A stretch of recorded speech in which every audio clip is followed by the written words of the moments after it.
Hi friends, మేము ఎక్కడికి వెళ్తున్నాం అనుకుంటున్నారా? భువనగిరిలో ఉన్న స్వర్ణగిరి దేవస్థానం అండి. దేవస్థానంకి వెళ్ళే స్టార్టింగ్లోనే స్వామివారి పాదాలు ఉంటాయండి, పెద్దవిగా చాలా పెద్ద పాదాలు పెట్టారు. తర్వాత దర్శించుకున్నాక ఇలా మెట్లపై నుండి వెళ్ళాలండి.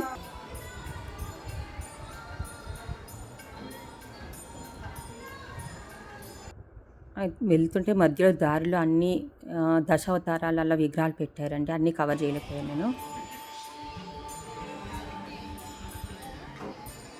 ఇలా మెట్లెక్కి పైకి వెళ్ళంగానే ఈ పైనే స్వర్ణగిరి దేవస్థానం అని చెప్పేసి అక్కడ రాసిందండి. దాంట్లో లోపల నుండి వెళ్ళాలి.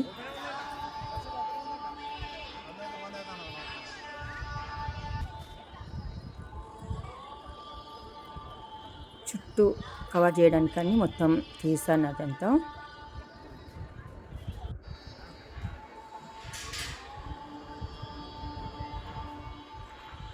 లోపలికి అయితే తీసుకెళ్ళనివ్వలేదు. ఇదంతా చుట్టూ తీసామండి. ఫోన్ లోపలికి తీసుకెళ్ళనివ్వలేదు. తీసుకెళ్ళినా కానీ లోపలికి తీయనీయలేదన్నమాట. ఇక్కడ అందరు ఏం చేస్తున్నారు అనుకుంటున్నారా? అక్కడ 1 రూపీ కాయిన్ నిలబెడుతున్నారండి అందరూ.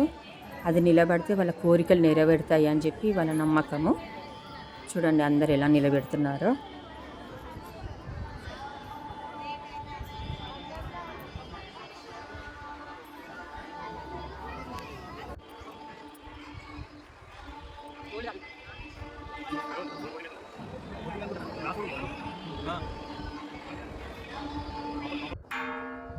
ఇది జయగంట అండి. జయగంటని 3 సార్లు కొడితే వాళ్ళ కోరికలు నెరవేరుతాయి అని చెప్పి భక్తుల నమ్మకము.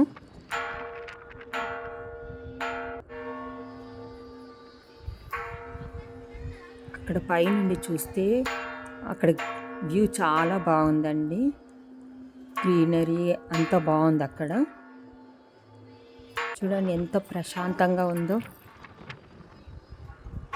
చాలా బాగుంది.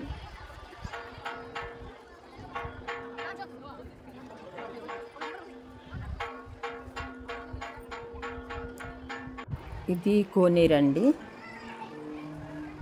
కోనేటి మధ్యలో స్వామివారిని ఉంచారు. ఇది రాత్రి టైంలో అయితే చాలా బాగా లైటింగ్స్ అవి బాగుంటాయండి. మేము వెళ్ళింది మార్నింగ్ టైంలో వెళ్ళాం మేము.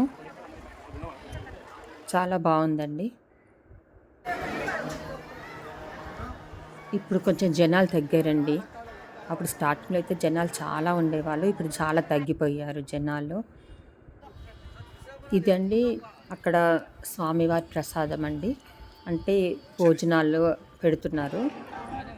చూడండి మేము వెళ్ళిన రోజు దద్దోజనము, సాంబార్ రైస్, కిచిడి, స్వీటు, పచ్చడి పెట్టారు. మనము ఎంత తింటే అంత పెడుతున్నారు వాళ్ళు. కానీ పడేయొద్దు, అందులో ఒక్క మెతుకు కూడా ఉంచొద్దు. కరెక్టే కదండి. అది ప్రసాదమైనా ఎక్కడైనా భోజనాలకు వెళ్ళినా కానీ ఏమీ లేకుండా తినాలి. మీరు ఎంత కావాలంటే అంత తినండి, కానీ అది పడేయకండి అని చెప్పేసి చెప్తున్నారు. చాలా వెరైటీలు పెట్టే కన్నా ఇలా 4 సింపుల్గా పెడితే కడుపు నిండా తినొచ్చండి. ఇదేనండి స్వర్ణగిరి దేవస్థానం.